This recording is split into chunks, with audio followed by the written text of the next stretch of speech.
কার কার ইলিশ মাছ দিয়ে কচুরমুখী খেতে ভালো লাগে অবশ্যই কিন্তু জানাবেন। তো আজকে আপনাদের সাথে এরকম একটা রেসিপি শেয়ার করতে যাচ্ছি। আসসালামু আলাইকুম, হ্যালো এভরিওয়ান, কেমন আছেন সবাই? আলহামদুলিল্লাহ আমি ভালো আছি। আশা করছি আপনারা যে যেখানে আছেন আলহামদুলিল্লাহ ভালো আছেন, সুস্থ আছেন।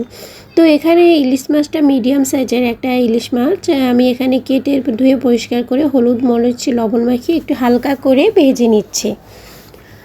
আর ইলিশ মাছ মিডিয়াম পর্যায়ে যে মাছটা সেটা আমি একটু সবজি দিয়ে এইভাবে রান্না করে খেতে আমার বেশ ভালো লাগে। আর খুব সহজে এটা করা যায়, আর রান্না করার প্রসেসটাও একদম সহজ, কিন্তু কচুরমুখী দিয়ে খেতে আমার কাছে বেশ ভালো লাগে। তো আজকে ভাবলাম যে কচুরমুখী দিয়ে এটা রান্না করি আর আপনাদের সাথে শেয়ার করি। তো আমি একটা ভালো করে এগুলোকে ভেজে নিচ্ছি। এক সাইড ভাজা হয়ে গিয়েছে, এখন অন্য সাইড একটু ভালো করে ভেজে নিচ্ছি। আপনারা চাইলে কিন্তু একসাথে কষিয়েও নিতে পারেন, সেটা টেস্টটা আলাদা হবে, আর একটু ভেজে নিলে এটা টেস্টটা অন্যরকম হবে। তো আমার কাছে সবসময়ের জন্য একটু ভেজে নিলে সেই টেস্টটা খুবই ভালো লাগে। তো আমি এভাবেই করার চেষ্টা করি। তো এই পর্যায়ে মাছগুলো ভাজা হয়ে গিয়েছে, এখন আমি তুলে নিচ্ছি। আর এই তেলের ভিতরে আমি রান্নাটা করব, এর জন্য এই তেলের ভিতরে 1 কাপ কুচি পেঁয়াজ কুচি আমি এখানে দিয়ে দিচ্ছি। আজকে আমি বাটা পেঁয়াজ দিয়ে রান্নাটা করব না, কাটা পেঁয়াজ দিয়ে রান্নাটা করব। আর সেক্ষেত্রে পেঁয়াজটা একটু নরম করে ভেজে নিব। হালকা যখন লাল হয়ে আসবে তখন আমি মশলাগুলো দিব। আর এখানে সামান্য একটু গরম পানি আমি ইউজ করছি মশলাটাকে কষানোর জন্য। এখন দিয়ে দিচ্ছি 1/2 চা চামচ হলুদের গুঁড়া, স্বাদ মতো লবণ দিব, আর 1 চা চামচ লাল মরিচের গুঁড়া এখানে আমি দিয়েছি। আর একটু ভালো করে নেড়েচেড়ে নিচ্ছি। আর যেহেতু আমি ইলিশ মাছ দিয়ে কচুরমুখিটা রান্না করব, তাই এক্সট্রা কোনো মশলা আমি ইউজ করব না, যেমন আদা রসুন বাটা, জিরা বাটা। তাহলে ইলিশ মাছের যে একটা ফ্লেভার থাকে সেটা কিন্তু নষ্ট হয়ে যায়, খেতে ভালো লাগে না আমার কাছে মনে হয়। তো এখানে কচুরমুখিগুলো আমি পরিষ্কার করে ধুয়ে রেখেছিলাম, আর এখন এ পর্যায়ে দিয়ে দিচ্ছি। আর এটাকে আমি এই মশলার ভিতরে একটু কষিয়ে নিব। কষানো হলে ভালো হলে কিন্তু রান্নাটা খুব ভালো হয়, টেস্টটাও ভালো হয়।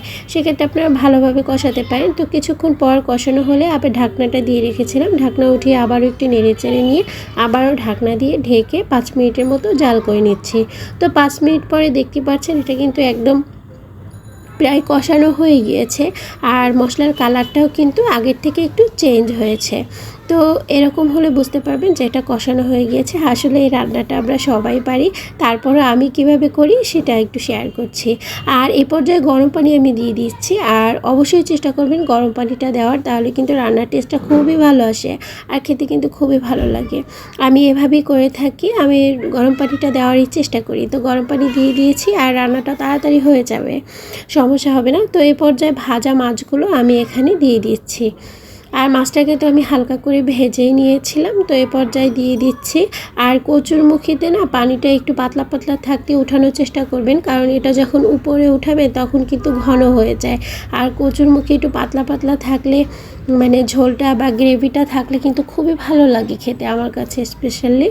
তো আমার জানালা দিয়ে অনেক রোদ পড়ছিল, এজন্য আসলে কেমন জানি ভিডিওটা উঠেছে, কালারটা ঠিকঠাকভাবে আসেনি। ঢাকনা দিয়ে ঢেকে রেখে দিয়ে কিছুক্ষণ পর ঢাকনাটা খুলে দেখবো আর কি, চেক করব যে এটা একদম সিদ্ধ হয়েছে কিনা। তো একটু কিন্তু পানি টেনে এসেছে, আর এটা এই পর্যায়ে কিন্তু একদম সিদ্ধ হয়ে গেছে। তো আমি এখানে গোটা কাঁচামরিচ দিব। কাঁচামরিচ দিলে কিন্তু খুব সুন্দর একটা ফ্লেভার আসবে, আর ঝালটাও বেশি হবে না, সেক্ষেত্রে কিন্তু অনেক মজা হবে।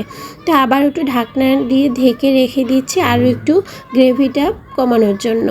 তো এই পর্যায়ে একদম পারফেক্টভাবে হয়ে গিয়েছে। তো আমি একটু গোটা কাঁচামরিচ দিয়েছি, আর আমি অল্প করে দিয়েছি যেহেতু আমি লাল মরিচের গুঁড়ো দিয়েছিলাম। তো কাঁচামরিচটা শুধু ফ্লেভারের জন্যই আমি দিয়েছি, ঝালের জন্য না। আর এ পর্যায়ে একদম পারফেক্টভাবে সিদ্ধ হয়ে গেছে, আর আমি এ পর্যায়ে নামিয়ে নিব, কারণ এটা নামানোর পর কিন্তু আরও একটু ঘন হয়ে যাবে। তো পরিবেশন করে আপনাদের সাথে শেয়ার করছি। এই যে দেখতেই পাচ্ছেন আমার রান্নাটা কতটা সুন্দর লাগছে দেখতে, আর এটা খেতেও কিন্তু বেশ ভালো লাগে। তো কেমন লেগেছে কমেন্ট সেকশনে অবশ্যই জানাবেন, আর লাইক শেয়ার কমেন্ট করে পাশে থাকার চেষ্টা করবেন। তো আজ আর বাড়াচ্ছি না, সবাই ভালো থাকবেন, সুস্থ থাকবেন। আর যারা ফেসবুক থেকে দেখছেন তারা আমার পেজটিকে ফলো দিয়ে রাখতে পারেন, আর যারা ইউটিউব থেকে দেখছেন তারা আমার চ্যানেলটি সাবস্ক্রাইব করতে পারেন।